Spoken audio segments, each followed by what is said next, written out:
They tell a story about me in my family that when I was a little tiny kid, my first trip on the highway with my family in the car, I popped my head out of the window and yelled at the top of my lungs, "Look out, world, here I come." They all laughed, thought it was cute, but I often feel that way today.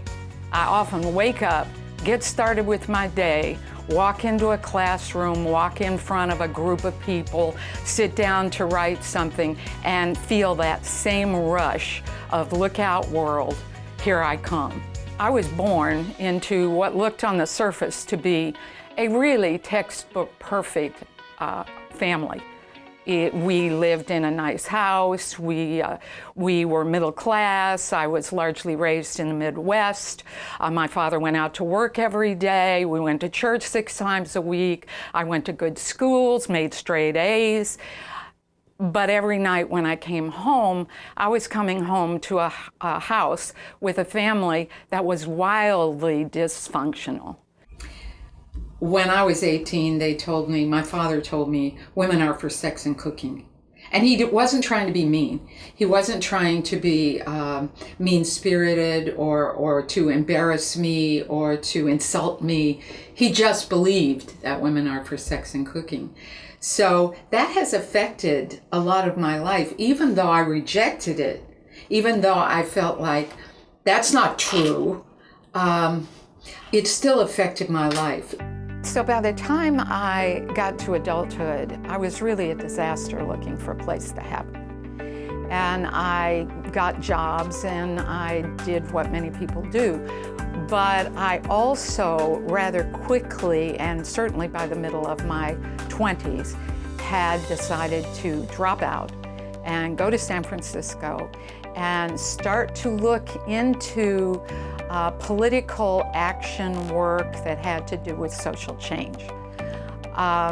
It had a lot to do with how I felt about what had happened to me, but it also had a lot to do with what I saw in the rest of the society and how we tended not to want to talk about what was really going on, but we just wanted to pretend everything was okay.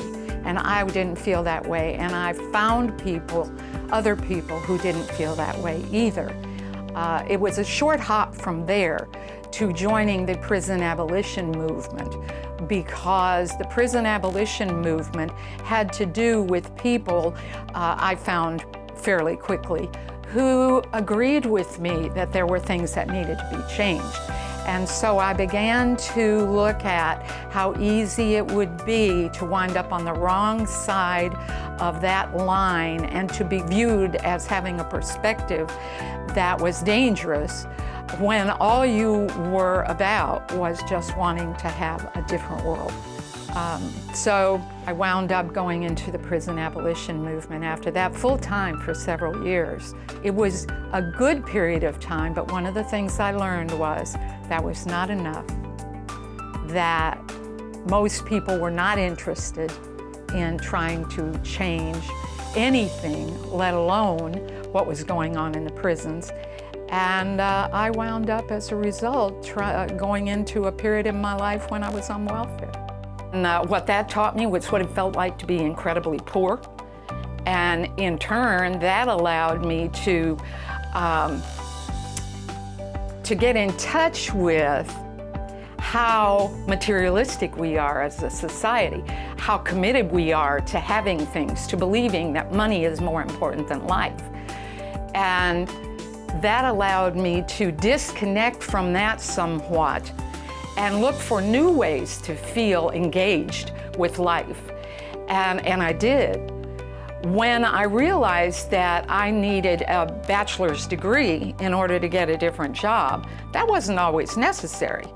I was nearly 40 years old by the time it dawned on me that I was never going to get off of welfare if I didn't have a degree. So I signed up for a bachelor's degree program that I could get as a non-traditional trajectory at Western Illinois University, and managed to complete a degree in a calendar year. It was unheard of. It was amazing. I made the newspapers. having done that, my momentum was up. I barreled immediately into grad school, and over the next 7 years, I just studied and learned and examined things I already knew a lot about. Knew a lot about inequality, knew a lot about injustice, knew a lot about race and racism, knew a lot about gender and sexuality, and just kept exploring and examining and broadening my understanding that, that the world we live in doesn't need to be the way it is. It was not intended to be the way it is, and it doesn't have to be that way. We can change it. There was a time in my life when I didn't expect to be 35. The fact that I have reached the age I am absolutely astounds me on a regular basis. But somewhere in the middle, I realized that my mission on earth is to grow spiritually and be useful. If I grow spiritually, I'll be useful. And if I don't grow spiritually, I won't be useful. And that unfolds in all kinds of ways. One way is that I've been teaching for 25 years. When I first went to grad school, it didn't occur to me I was going to teach. In fact, when they asked me, did I want to teach, I said, oh, no. I want to run something, preferably something international. That's where my head was at that time. I wanted to change the world, and I thought I was going to do it out there doing something huge, until I actually stood in a classroom and looked at the faces of the people in the classroom and realized that I was going to be able to tell them what I had learned. Not just what I had learned about sociology, not just what I had learned about politics, not just what I had learned about some theoretical perspective on the social life, but what I had learned in my life. I met Professor Hensley last year, a year and a half ago.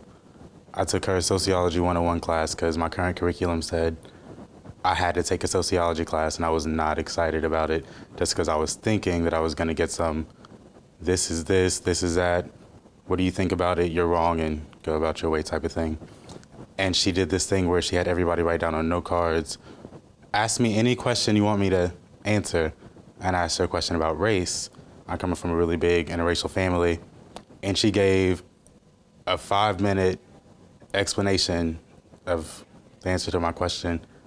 And she's just the type of lady that says what she thinks, whatever she thinks, when she thinks it.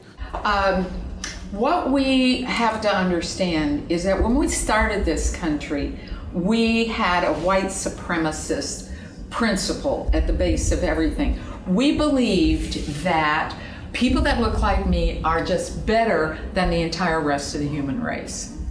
That sounds stupid to us, and yet that's exactly what we're talking about. We're talking about something predicated on the idea of skin tone, like telling somebody that they're special because their second toe is longer than their first toe, right? I took her last year for sexuality class, and that was the first time I ever met her. And after the first class, I was absolutely in love with her. Every time she walked in the door, I get so excited just because she is the kind of woman that I hope to be when I'm her age. She inspired me. She taught me what feminism was, something that helped me appreciate who I was as a female.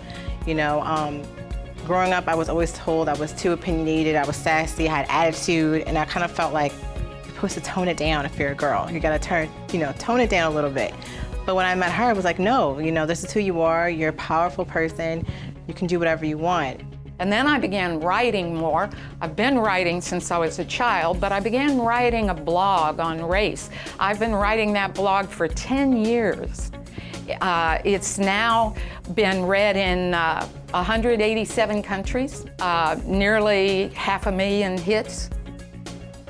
I came up with the idea for my In Your Face Women project because when I think about oppression and submission, I have to think about what has happened to us as a human race in the way that we deal with women, with what we often call gender.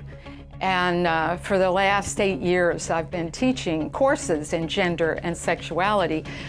which has really been an education for me because I've had to learn a lot that I really had not thought much about previously. So I went back and I found 366 stories, one for every day of an entire year in a leap year, where women who really lived somewhere in the world at some point in history, right up to the present, lived lives that we don't know women lived. So I created that project to start a conversation, to make it possible for women to know who they are, and to make it possible for men to know that they don't have to take care of women in the way that they've been taught they have to. My favorite story since I started that project came when I got an email from a woman in another country, a country where women are very heavily oppressed, where there's a lot of heavy social aggression toward women.